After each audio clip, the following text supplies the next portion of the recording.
Hi, I am Alex. Hi, I am Emma. Welcome to our English podcast channel.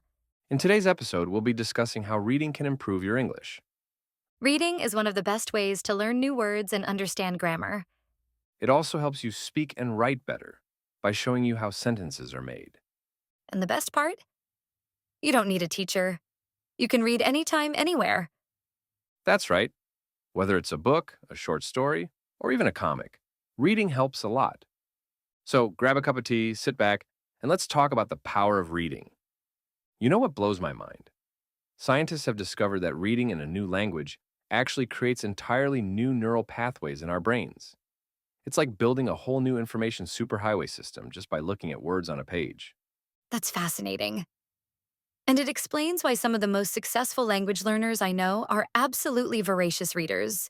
But how exactly does this brain rewiring work? Well, here's what the research shows.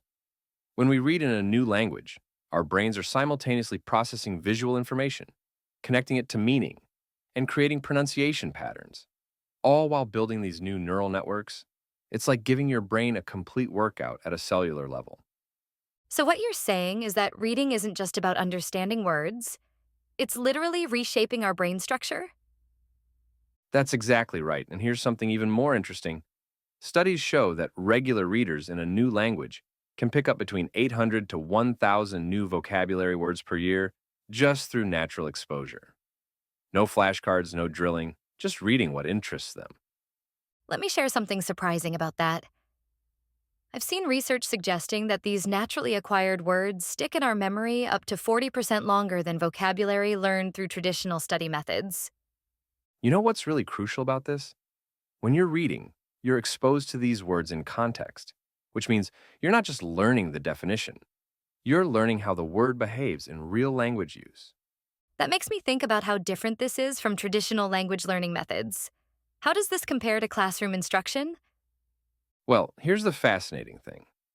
Classroom instruction typically exposes students to about 300 to 400 new words per year, while extensive reading can triple that number. Plus, when you're reading, you're seeing these words used naturally, not just in textbook exercises. Hmm, that's such an important distinction about natural language exposure versus structured learning. And let me tell you why this matters so much. When you learn through reading, you're not just memorizing vocabulary lists, you're absorbing grammar patterns, idiomatic expressions, and cultural context all at once. It's like learning to cook by watching a master chef rather than just reading recipes. That's such a perfect analogy. You're picking up all these subtle nuances that you might miss in formal instruction. Exactly. And here's something else that's really important. Reading in a new language actually reduces stress levels compared to speaking practice. When your stress levels are lower, your brain is in an optimal state for learning and retention. You know what's interesting about that? Studies have shown that cortisol levels, that's our stress hormone, can drop by up to 68% during focused reading sessions. Well, that's exactly why reading is such a powerful tool for language acquisition.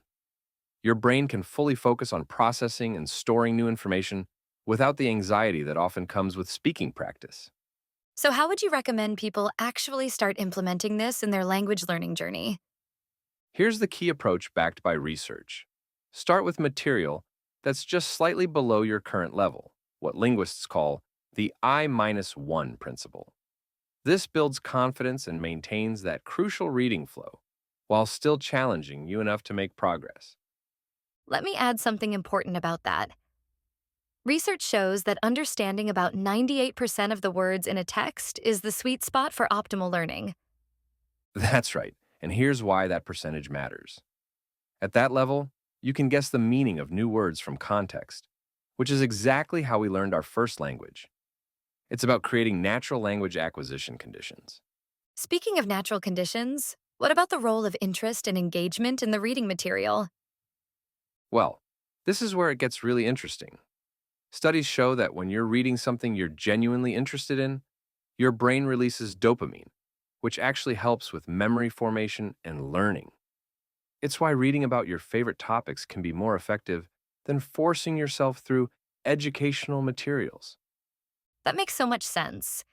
It's about making the learning process enjoyable rather than turning it into another chore. And here's something crucial about enjoyment in learning. When you're engaged with the material, you're likely to read up to 3 times more than when you're forcing yourself through something you find boring. More exposure means more learning.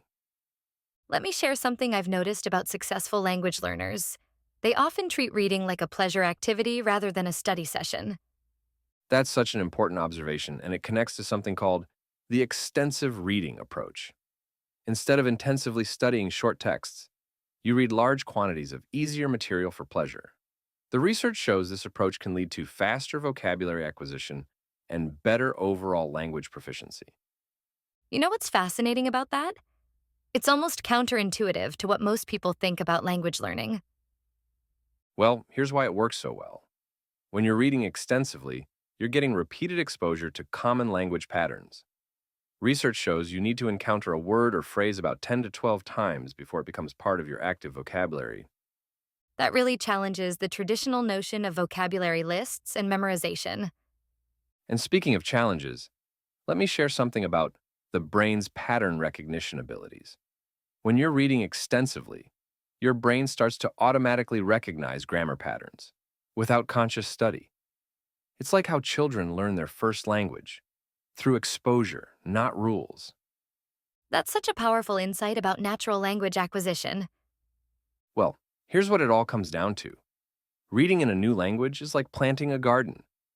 You need to create the right conditions, be patient, and trust that growth is happening even when you can't see it immediately. That's a beautiful way to think about it. Any final thoughts on making this sustainable? Yes, and this is really important. Start small, maybe 15 to 20 minutes a day, but be consistent.